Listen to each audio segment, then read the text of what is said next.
So I went down and got the Mustang. I don't know what time it was that time. I guess it was 10 minutes till 6.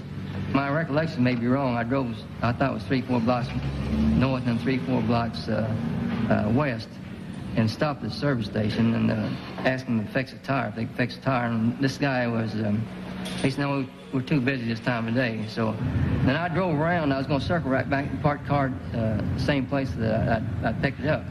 When I got back up there, I seen, I think there was a squad car blocked off the street. Now, I don't know if he's right there at the intersection or he's about halfway down, but the street was blocked off, and I seen 2-3 people running around down there. So I said, well, I better not go down there. The police running around here. So I turned left, drove down through a predominantly black section. So after a while, I got on a main street.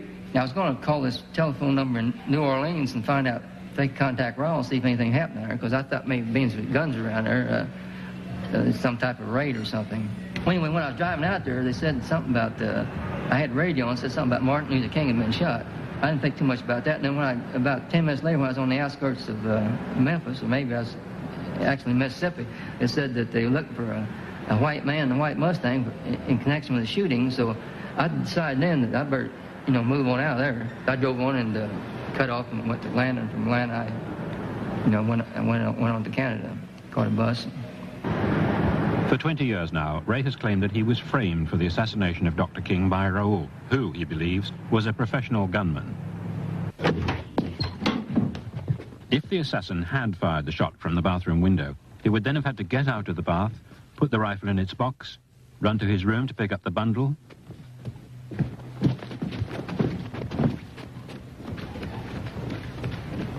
then run 85 feet across the hallway, go down the stairs, drop the bundle in the shop entrance before walking to his car and driving away. All rather implausible. It would have required split-second timing before the first policeman arrived at the scene. When you find a murder committed, and right outside the place you find a radio that he had in jail with his serial number on it, you find a beer can with his fingerprint on it, you find a gun with his fingerprint on it that was dropped right outside the building, conveniently for everybody to find it. But I think one of the most important things, two things. One, there was a tree in the way. And Earl Caldwell, he was a writer for the New York Times at the time. That's right. He's the New York Times that day is the only paper, and I'm not a fan of the New York Times, I'm a fan of Earl Caldwell, that said that tree had been uprooted that night. Now, had that tree been there, it would have been possible for that shot to have come from that angle. And nobody seems to want to deal with this. We were in the fire station when we heard the shot. One of the first policemen to arrive at the balcony was Sheriff's Deputy Vernon Dollahite. Officer Maley and I proceeded north on Mulberry to Hewling Street.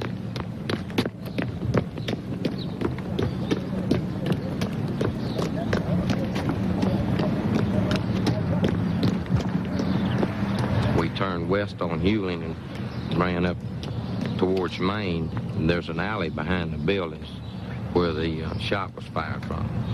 I directed Officer Maley to take up a position there. He was armed with a shotgun and a pistol and guard the alley. I proceeded on up to Main Street.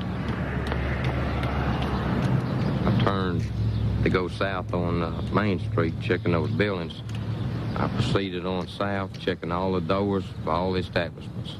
There's one place called Jim's Bar and Grill. The door was open. I entered the building, and I told them there's been some trouble. Everybody stay inside. And I backed out of the building. At that time, I observed a rifle, a blue suitcase, and a green blanket laying on the sidewalk. Did you see the package with the rifle when you went into Jim's Grill? I did not. After I came outside and turned to my right, facing south, I immediately saw it. I feel sure that I would have observed it as I came down the sidewalk, because it was very noticeable, and I would have seen it. How long were you in Jim's Grill? Not more than 10 to 12, 15 seconds at the most. 3 different policemen have claimed to be the first to find the weapon. Astonishingly, even after 20 years, this question remains unresolved. But the fact is that Dollahite was certainly in Main Street within less than 2 minutes of the shooting. I think it's very significant that a bundle of the alleged murder weapon appeared within 2 minutes on the street after the assassination. I think it's also significant that he didn't see it the first time that he came out, and it is very possible that someone was lying in wait in the entranceway to the rooming house, and then only came out and dropped it quickly after he went into Jim's Grill. Do you think that person was the assassin, or was it somebody else? I don't believe that person was the assassin. I believe that the person who dropped the bundle in all likelihood had a very specific role to play, and it was placing the bundle there. I don't believe the assassin was in the rooming house at all, and that this is just a part of disinformation. 2 months later, after leaving a trail of false identities, small-time crook James Earl Ray was arrested at Heathrow Airport in London. He was brought back to the States and sentenced to 99 years after pleading guilty to King's murder. With a trial that lasted only 2.5 hours, suspicions were raised. Was the verdict rushed through to cover up a conspiracy? I don't give a continental damn whether there was a conspiracy. Well, Mr. Foreman, did you ever ask your client whether he was a part of a conspiracy, whether he'd been hired? No, I never asked him that, but I asked him enough other questions to convince me that he was not. Did you ever feel that you could ever do more than save his life? Never at any time, and so told him from the day I came in. When Foreman came in the case, he was off for a trial, at least he pretended to be, and everything went okay up until sometime in February of 1969. We was going to trial up until then, and one time he came in with a paper, wanted me to sign it, saying that, we'd enter a guilty plea. He gave me a list of reasons why we should enter a plea. He also said the newspapers done convict me by pretrial publicity, and so I told him I didn't think that was the grounds for entering a guilty plea, because I thought we could overcome some of this adverse publicity during the trial. His next gambit was that if I didn't enter a guilty plea, they might put my brother Jerry Ray in prison as a co-conspirator. And he also indicated that if I forced him at trial, he wouldn't put forth his best efforts. Are you actually stating that you never recommended to Mr. Ray that he plead guilty in the case? I have so stated. I state again. I never have recommended to any client. I did tell him the facts as I saw them. I told him I thought he would be convicted. I told him I thought he would be executed. And I had to tell him that because that was the truth. Foreman's assertion that he didn't coerce Ray into a guilty plea is belied by the letter he wrote to him on the eve of the trial. Foreman's fee was coming from a book contract. Ray asked for $500 so that his brother could hire a new lawyer. Foreman agreed, quote, contingent on the plea of guilty going through without any unseemly conduct on your part in court.